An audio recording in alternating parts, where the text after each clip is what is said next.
Today, we are going to fix the Magic's shooting problems.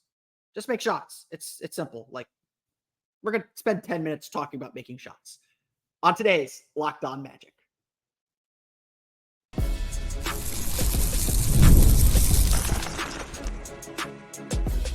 You are Locked On Magic, your daily Orlando Magic podcast, part of the Locked On Podcast Network, your team every day. And you are indeed Locked On Magic. Today is September 11th, 2024. My name is Philip Rossman-Reich. I'm the senior writer over at OrlandoMagicDaily.com. You, of course, find me on Twitter at PhilipRR_OMD. On today's episode of Locked On Magic, we're talking about three issues facing the Orlando Magic. The first, the shooting problem, kind of a big deal. The second, Anthony Black's playmaking potential. And the third, how the G League, the Osceola Magic, are helping the Magic complete their training camp roster. We're going to get to all that coming up here in just a moment. But first, we want to thank you again for making Locked On Magic part of your day every day. No matter when you listen to us, whether it's first thing in the morning, whether it's right when we upload, we truly appreciate you making Locked On Magic part of your day every day. Remember, there's a great Locked On podcast covering every single team in the NBA. Just search for Locked On and the team you're looking for, Locked On Podcast Network. It's your team every day. Today's episode of Locked On Magic is sponsored by Gametime. Download the Gametime app, create an account, and use code LOCKEDONNBA for $20 off your first purchase. Download Gametime today. Obviously, the Magic have an issue. The Magic have a problem. They were the worst offensive team that made the playoffs last year. And when you make the playoffs as one of the best defensive teams, that's a good thing. The Magic's formula is not changing. We're not expecting a dramatic shift here. But it is very clear that if the Magic are going to take the next step, are going to get to the contender status that we all think the Magic will get to, it's not going to come on defense. They're already a really good defensive team. It's going to come on offense. And obviously, everybody immediately turns to the shooting. The Magic were 29th in the league in three-point field goal attempts per game. They were 24th in the league in three-point field goal percentage. And even though, as Jeff Weltman loves to point out, the Magic shot 15, were 15th in the league in three-point field goal percentage after January 1st, it had no meaningful impact on their offensive rating. Same offensive rating as their full season. They were 22nd or 23rd in the league. They were 21st after January 1st. Shooting is important. Do not get me wrong. We'll talk about the ways Kentavious Caldwell-Pope is going to make this a better shooting team. But if the Magic are going to solve their offensive problems, it's not just about shooting. But it is about shooting. The numbers for the Orlando Magic as a shooting team are frustrating. Let's just call it that.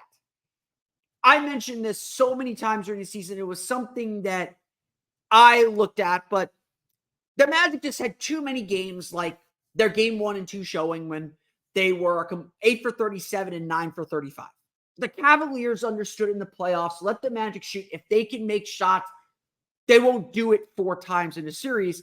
That proved to be correct. Again, the Magic are still very competitive in that series, but nonetheless, they still had that 2 for 33 shooting performance in Cleveland in December. It's not just about the Cavs. They had bad shooting night against Brooklyn. They had bad shooting nights, just ridiculously bad shooting nights. I got mildly obsessed with this open shot thing that is on NBA.com to suggest like, okay, the Magic are getting the looks that they want. You know, I mentioned that they took the second fewest three-pointers in the league last year.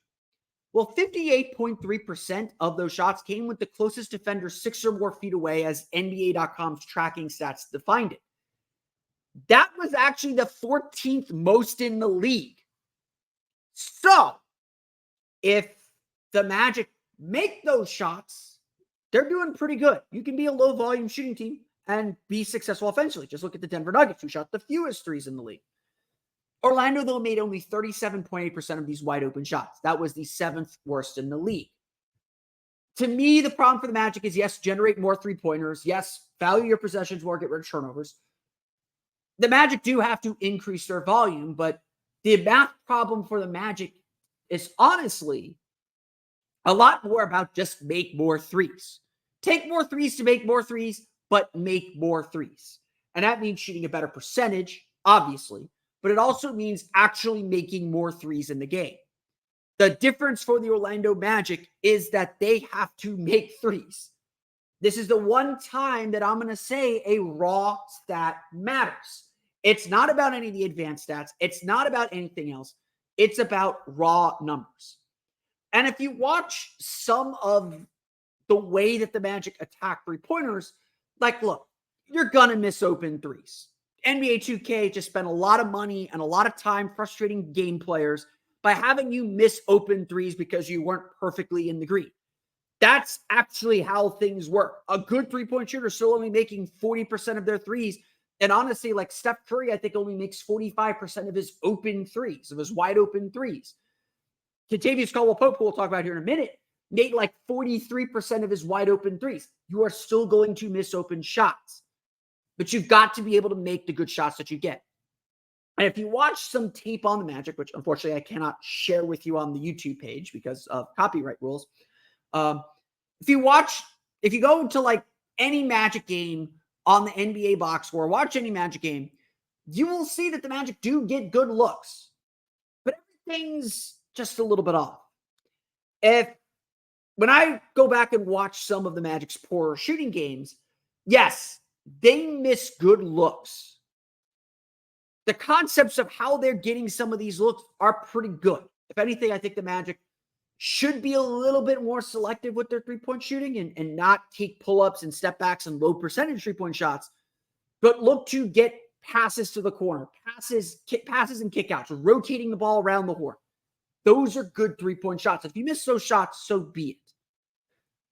But one thing that this Magic team is lacking because they don't have that sort of natural playmaker is on-time, on-target passing. You hear a lot of coaches talk about this. Feet set threes, shooting with your feet set, good base, rhythm jumpers, like practice jumpers, all that stuff. But you also hear them talk about on-time, on-target. And when I tell you, and we did an episode on this last week, I believe, when I tell you that the Magic don't have to do very much to take the next leap in their shooting, this is kind of what I'm talking about. It's reducing turnovers. Get more bites at the apple. Get more field goal attempts and fewer turnovers. The Magic turned the ball over on 15% of their turnover on their possessions last year. That was 28th or 27th in the league. They were one of the worst turnover teams in the league. To me, I am more obsessed this year with reducing turnovers than I am with the Magic's three-point field goal percentage. I'm sorry. Like that, to me, I think those will go hand in hand. The Magic will make more threes if they get more three-point shots, if they get more three-pointers up, if they get more possessions where they end with a shot. At the end of the day, the Magic know what their offensive strategy is. They know what their strength is offensively.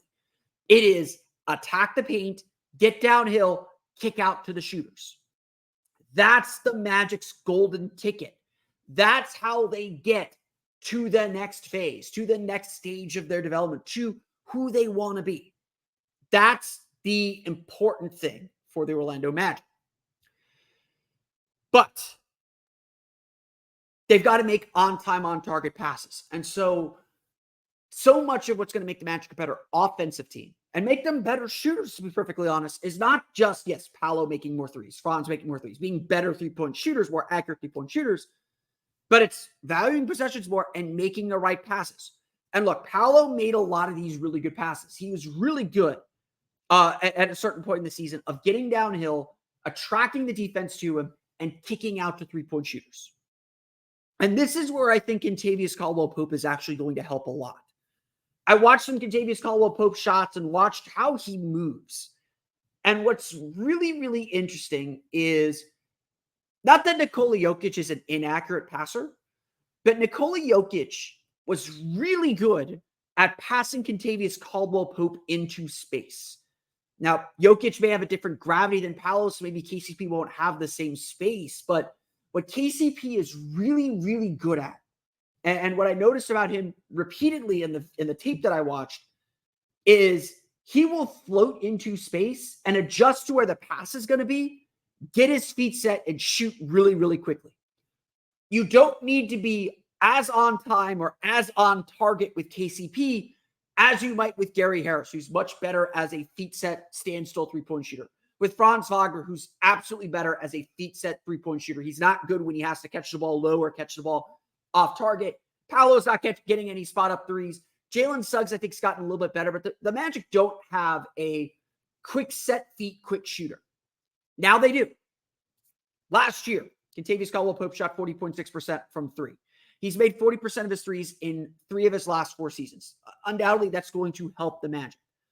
On top of this, Caldwell-Pope made 39.7% of his catch and shoot three-pointers according to Second Spectrum. Gary Harris, for reference, only made 37. Additionally, 44% of Caldwell-Pope's shots came with the closest defender 6 or more feet away. Again, Jokic has gravity, but he is going to make these shots. He shot 44% with the closest defender 6 or more feet away. 29.1% of his three-point attempts came in that situation. KCP is going to make these shots in a way that even Gary Harris wasn't. And Gary Harris was pretty good. He was like 42, 43%. He is going to pass himself. If you pass to an area, KCP is going to catch the ball and he's going to make it. And he's going to put himself in a position where he can get that shot up quickly, so it's still an open shot. Jokic was responsible for a lot of the passes to KCP, so we have to account for that. But I do think watching some KCP threes, he is going to be able to get quality looks that are quality for him that aren't quality for other players on this Magic roster. And that's going to make the Magic a better shooting team. If they can get him the ball, if they can move him into the correct spaces, the Magic got higher quality shots. Their quarter threes last year went from like 6 per game to like 9 per game. They like nearly increased their corner threes by 50%. They're getting higher quality shots. It's a simple thing. It's just about making them. The Magic have to make threes, and if they want to be a better offensive team, they've got to make more threes. It's not necessarily about percentage. It's about making more threes. It's simple. I know the stuff isn't as complicated as it seems. But the Magic now have, I think, a really dynamic shooter in KCP. And we'll talk a little bit more about that when we get to his player outlook in the next couple weeks. I'll probably hit him next week. We'll talk more about him very, very soon, I am sure. But KCP has a lot. It's going to do a lot to help this team. I think I've undersold it a little bit because he doesn't fill some other needs, but he's going to be very, very good. As I mentioned, though, all of this starts with playmaking. All of this starts with getting downhill. And so one thing that we have to think about, one thing that has to be put under consideration is the impact of Anthony Black moving into the rotation. We'll talk about his playmaking potential coming up here in just a moment. But first, today's episode of Locked On Magic is brought to you by our friends over at Gametime.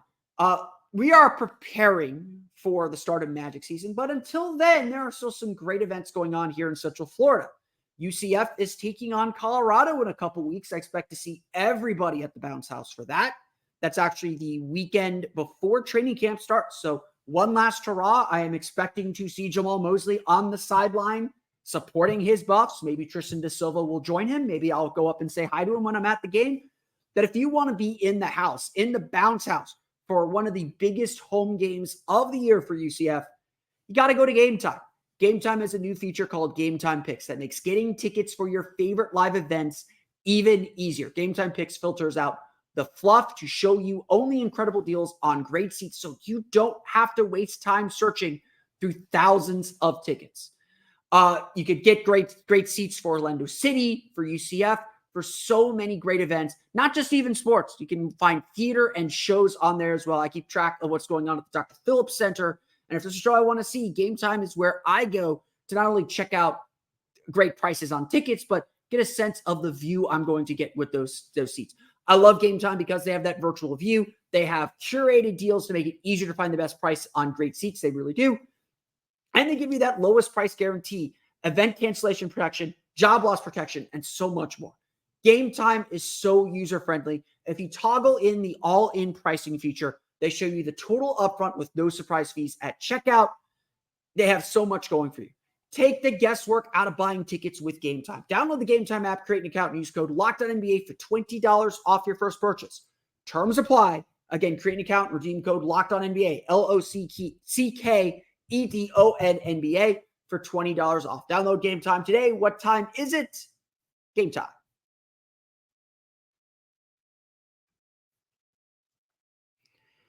We want to thank you for making Locked On Magic part of your day every day. For your next listen, enjoy the Locked On NBA podcast. There is no offseason in the NBA, and Locked On NBA provides daily basketball analysis from national and local experts in 30 minutes or less. No one keeps you as informed and entertained as Locked On NBA. It's available on YouTube or wherever you get podcasts, all part of Locked On Podcast Network, your team every day. So I've mentioned this or hinted at this before. So much of this impetus for the Magic to be better starts with playmaking. I think we all understand that. If there's something that has frustrated Magic fans about this offseason, is we exited the playoffs knowing that the biggest need for this roster was playmaking. It was a point guard, an organizer, someone to try and get easy shots for the main players. Everything's about making Paolo, Banchero, and Franz Wagner's life easier. Paolo Banchero said he would like to see a table setter on the team, someone that can help ease that playmaking burden. The Magic didn't do that. They didn't sign a new playmaker. They got Corey Joseph. Whether that's going to be good or bad, we'll find out. I think there's a lot of faith in what Jalen Suggs can become. I think the Magic will give Jalen Suggs a little bit more cushion and room to make these decisions and make these plays. And so we will find out very, very soon. Very, very soon whether the Magic have enough. But clearly one of the big bets they're making is on Anthony Black. They're clearly betting because they let Markelle Fultz go. Their best playmaker. Honestly, they're two best playmakers. Markelle Fultz and Joe Ingles are two best passers, not on the roster anymore. A team that was already a low assist, partly because of raw numbers, but low assist, low pass team, got rid of two guys who are really good at moving the ball. They're putting a lot of faith in young players to step up. And if there's a reason to be skeptical or reason to be fearful that the Magic may take a minor step back this year, it's for that reason. The Magic have two young guards who have to prove themselves. We don't know what they are. And especially Anthony Black. We don't really know what he is. Look, Anthony Black, his numbers are really difficult to decipher because he frankly didn't play very much last year. Yes, I know he started 30 games. Yes, I know he was in 60 plus games last year. He got experience, but his usage rate was like 12%. The Magic did not put the ball in his hands. In fact, until January, through January, early January, he had 33.6 touches per game. From November 4th to January 5th, Anthony Black averaged 33.6 touches per game. That was behind Joe Ingles. This is a guy who maybe brought the ball up the floor, but then passed it and was kind of shuffled to the corner. He had no offensive responsibility last year. We don't know how good Anthony Black can be as a playmaker. This isn't his rookie year by any stretch. We expect him to be a little better. Summer League, he showed some really nice control of patience and tempo. I was really pleased with the strides that he took controlling his tempo and controlling how fast or slow the Magic played in critical moments and his patience with the ball. But he didn't exactly wow us with his playmaking. I think he averaged only like 3 or 4 assists per game. Like, he wasn't dominating games. The Pelicans, especially in that second game, sped him up a little bit, and he slowed down at the end of the game to help win that game. And he was dealing with an injury, so maybe that had something to do with it. But there are a lot of questions about Black being able to step into the point guard role. But I think there are also signs that he can do it. It's not in his numbers, obviously, because his numbers aren't the role he's going to play this year. The Magic are going to need him to do a little bit more. And when you watch his tape, and I did a video of this on my Patreon page, your Orlando Magic Hub, if you want a 30-minute video of me breaking down Anthony Black tape, he makes some really daring passes, but he's really good playing at pace. There's probably no player on this Magic roster who is better at picking up the pace and playing in transition than Anthony Black. For the Magic, which, again, not a heavy, fast-breaking team, he was third on the team with 1.09 points per possession in transition. Now, that's not good. That's like in the 40, that's below the 40th percentile in the league. But it's third on the Magic. So he is someone who is comfortable pushing the tempo. And when you watch his tape, and I break this down again on my Patreon page, he does a really good job making decisions off the dribble, making decisions with a head of steam below, past him. This is where his size really does play a factor. And so what I'm curious to see is if with that second unit, the Magic don't play faster. If the Magic let Anthony Black control that tempo a little bit more, get downhill. He's really good getting downhill. If he can get past his defender, force the low man to engage him, he's going to make really advanced bounce passes to the big man rolling to the basket. He's going to make great cross-court passes to the corner for three. Again, we're talking about how do the Magic make more three-pointers? It's with plays like that. Where Black struggled last year is his ambition, trying to make passes that were either too fast for the way his teammates were playing or were too difficult to make. He thinks big. I still remember very fondly that pass he made against Flamengo in preseason. There was no window for him to make that pass. He made a really daring pass, a cross court, a three-quarters court bounce pass to Caleb Houston for a layup. That pass was not there. He made it there. He is capable of making some really difficult passes, but as a rookie, sometimes he bit off more than he could chew. There were moments like that. He struggles a little bit in the half court still. He has to find a way to get downhill and get some speed behind him. That's when he is at his best. But that passing potential has the opportunity to unlock so much more. And what I hope we see from the Magic this year is the Magic loosen those reins. Let Anthony Black be Anthony Black. Give him the latitude to make some of the mistakes on the ball that they were afraid to do his rookie year. That's going to be a big challenge of the season. And again, like if you can tell already, I am a little bit skeptical. I think the Magic are a better team, but there are a lot of questions and a lot of things I think they have to do and allow to happen that could lead the Magic to have a worse record. Like that's kind of how I'm feeling this year. I don't think it necessarily means it's going to be a bad season or that the Magic will have failed in some way. But I think this is still a team of discovery. I don't think this is a team that is fully formed and fully figured out yet. And Anthony Black's a big part of that. The Magic have to unlock his passing potential, though.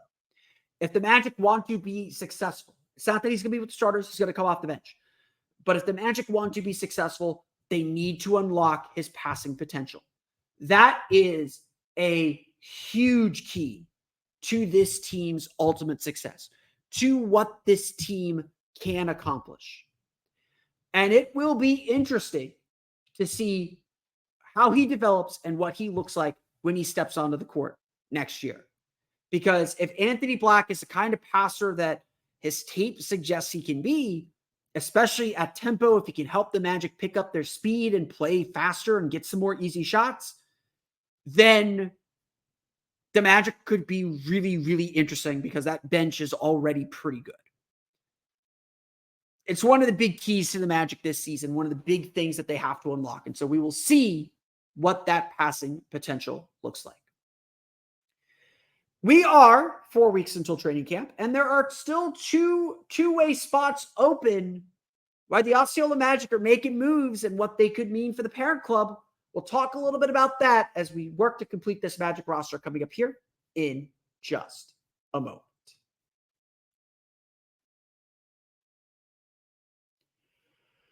But first, today's episode of Locked On Magic is brought to you by our friends over at eBay Motors. Passion, drive, and patience, the formula for winning championships, is also what keeps your ride or die alive. eBay Motors has everything you need to maintain your vehicle and level it up to peak performance. Superchargers, roof racks, exhaust kits, LED headlights, and more. Whether you're into speed, power, or style, eBay Motors has you covered. With more than 122 million parts for your number one ride or die, you will always find exactly what you're looking for. And with eBay Guaranteed Fit, your part is guaranteed to fit your ride every time or your money back. Because with eBay Motors, you're burning rubber, not cash. With all the parts you need at the prices you want, it's easy to make your car the MVP and bring home huge wins. Keep your ride or die alive at ebaymotors.com. Eligible items only, exclusions apply. eBay Guaranteed Fit is only available to U.S. customers.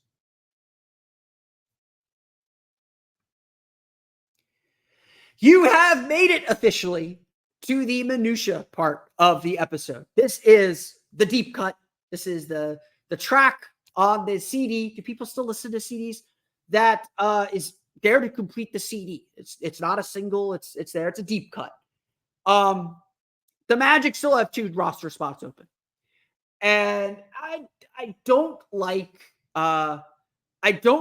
overplaying this. I don't like over addressing this because at the end of the day, the 2-way spots are like not that important. Teams don't really use the 2-way spots as like a true minor league system. You don't like take a 2-way spot and then graduate to the main roster. Like the NBA does not have a true minor league system. And that is evidenced by the moves I'm about to talk about today.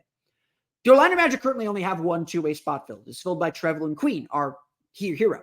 TQ had a great season last year for the Magic, had a great season in Osceola when he played for them as well.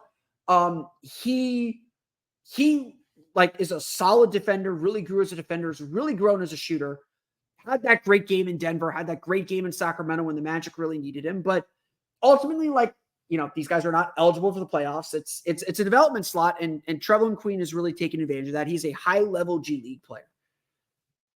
The Magic still have 2 spots open, and that's going to be one of the intriguing battles ahead in training camp. This is one of the things we will be watching as training camp begins.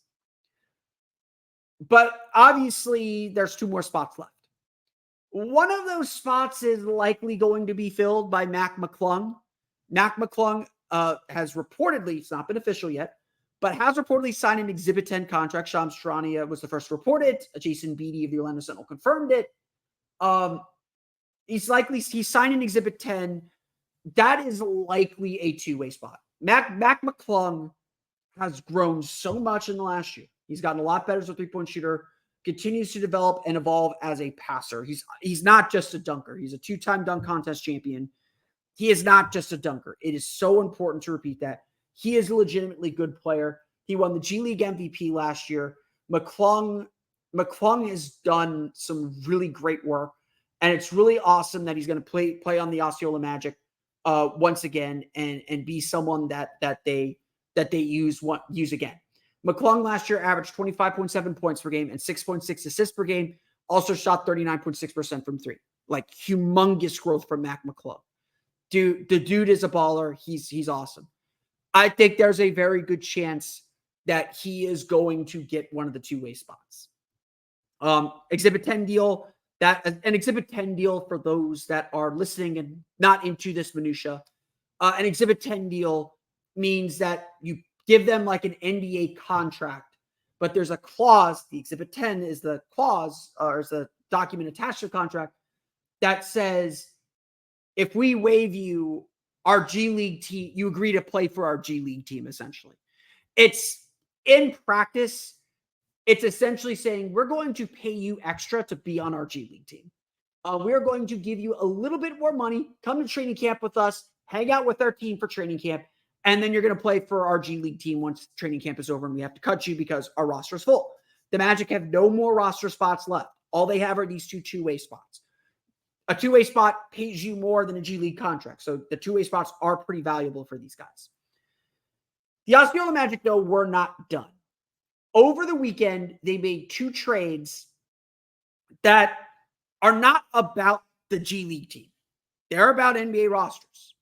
So the way contracts work in the G League is you sign a contract directly with the G League team. You also might have some agreement with an NBA team. That's independent. And so if you agree to play for an NBA team, where you sign an Exhibit 10 deal with an NBA team, but another G League team holds your contract rights in the G League, you got to come up with a trade to get you on the right G League team, essentially. So you see a lot of this right now in the G League where there's a lot of these moves. We're going to talk about a 5-team deal coming up here in a minute that we'll talk about what's actually important. The first one we're going to talk about is the important. We'll talk about the minor one that came a few weeks ago, or it came earlier in the week. The Osceola Magic swapped the returning player rights to Daquan Plowden, who actually had pegged as a potential Exhibit 10 guy for the Magic because he played really well, to the College Park Skyhawks for the returning player rights of Robert Baker. This move is about Plowden more than it is Baker, but Baker is a guy that Magic fans may remember. He went to training camp with the Magic, I believe it was 2 years ago, if not last year. It's been a while. He is a decent rebounder, averaged 14.7 points per game and 6.3 rebounds per game last year for the Skyhawks, which is the Atlanta Hawks G League team. Then joined the Hawks Summer League team this year, averaged 9.2 points and 5 rebounds per game. Plowden is the better player. Osceola got a second-round pick for their troubles. He averaged 13.8 points per game and shot 40% from 3 last year for the Osceola Magic. Baker is a potential Exhibit 10 guy. Do not get me wrong. He's someone that the Magic are familiar with. He has played with the Magic before. So I think it is possible that he is going to be in camp. I don't see him as a two-way player or as an Exhibit 10 guy. He's gotten better, but he's still got a lot of work to be an NBA level player. The big trade came Friday. The Osceola Magic acquired the returning player rights for Javonte Smart, trading away Mia Oni, who was an Exhibit 10 player for the Magic last year, and in a deal that also included R.J. Hampton. R.J. Hampton will be going to the Delaware Bluecoats, which is the team that Jameer Nelson runs, the Philadelphia 76ers G League affiliate. Smart is a candidate for a two-way contract. He is certainly signing an Exhibit 10 deal with the Magic. That is why the Magic did this deal, or the Osceola Magic did this deal. It became super complicated in order to make it work for everybody. But Javonte Smart is a potential NBA player, is certainly a potential two-way player. He's appeared in 18 games across the last 3 seasons. He's only played in 2, so he still has two-way eligibility, scoring 51 points in 201 minutes. Not going to tell you a whole lot. Obviously, he's not playing a ton. In the G League last year for the Delaware Bluecoats, that is the Philadelphia 76ers affiliate, he averaged 20.9 points per game and 5.4 assists per game while shooting 42.4% from 3. Smart has averaged at least 20 points per game in 2 of his 3 G League seasons and is a career 40.3% three-point shooter, shot 39.6 to 37.5% in his from 3 in his first 2 seasons. So had a real good breakthrough last year, shooting 42%, but he's been 38% his entire career. He is a 6'4", 205-pound guard, so a big kind of stocky guard, defends well. He looks like he'd be a good fit for the Magic, especially if they're looking for a playmaker, another kind of point guard ball handler. Javonte Smart is absolutely a player who's going to make the Osceola Magic better. Osceola finished first in the G League in the Eastern Conference last year, lost in a single elimination tournament. Really difficult stuff. But Green is certainly the caliber of player who can compete at the NBA level, who could be a two-way guy. Certainly is an Exhibit 10 guy. And I fully expect that we will see Javonte Green in training camp with the Magic. Whether he earns that two-way spot or not, I don't know. But I saw this trade, and I saw both these moves, and immediately thought, this is the Magic completing their training camp roster. Remember, you can carry up to 20 players under contract before the end of training camp. You see this dance a lot too toward the end of training camp, where guys will get waived without, playing a game or even getting into a practice. Again, this is simply in order to get that Exhibit 10 writer and pay them a little bit more to be on your G League team. This is all just finances at this point. The Orlando Magic are helping the Osceola Magic. But in this case, the Osceola Magic are helping the Orlando Magic because they are acquiring a player that I'm sure the Orlando Magic want to get a look at in training camp and see if he is worth the two-way contract. Javonte Smart is, I think I said Javonte Green, who's another player, who's also a quality G League player. Javonte Smart is absolutely a two-way candidate, absolutely an E10 candidate, and absolutely going to be in training camp with the Orlando Magic in about a month. They're all already playing pickup and working out together at the Advent Health Training Center. So all this stuff is done for the most part, I would bet. But it's starting to leak out and get official now as we get closer and closer to training camp. So Nerd Corner's over. Thanks for listening. Appreciate you all. But that's going to do it for me today. I want to thank you all again for listening to today's episode of Locked On Magic. Of course, find me on Twitter at PhilipRR_OMD. Subscribe to the podcast on Apple Podcasts, Stitcher, TuneIn, Himalaya, Google Play, Spotify, Odyssey, and also may send on podcast to your podcast-enabled listening device. For the latest on the Orlando Magic, be sure to check out OrlandoMagicDaily.com. You can find us there on Twitter at OMagicDaily. And for even more Orlando Magic content, like I said, check out my Patreon page, the Orlando Magic Hub, at patreon.com/Orlando Magic Hub. As I mentioned before, I have a new video breaking down Anthony Black's passing and playmaking. You can check that out on my Patreon page at patreon.com/Orlando Magic Hub. If you don't want to do the monthly subscription, you can pay to unlock that article individually. It's a very, very cool new feature on the Patreon page. Very excited to debut it with this video. I'm sure you will all see it, really like it. I'm hoping to do more playbook videos throughout the course of the season. Now that you're done listening to me, though, be sure to check out the Locked On NBA podcast, where the season never ends, providing national expertise with a local perspective. You can find the link to Locked On NBA in the description, so you don't need to search. It's all part of Locked On Podcast Network, your team every day. Like I said, we're going to hit player outlooks pretty soon. I'm actually going to start them when we go back to 5 days a week next week. So you have that to look forward to. Player outlooks are coming on our next episode of Locked On Magic, barring breaking news. We're going to chat some history. We're going to talk some Magic history, why it's time to retire a new player's jersey. We'll get to that on our next episode of Locked On Magic. But until then, for Orlando Magic Daily and Locked On Magic, this has been Philip Rossman-Reich. We'll see you all again next time for another episode of Locked On Magic.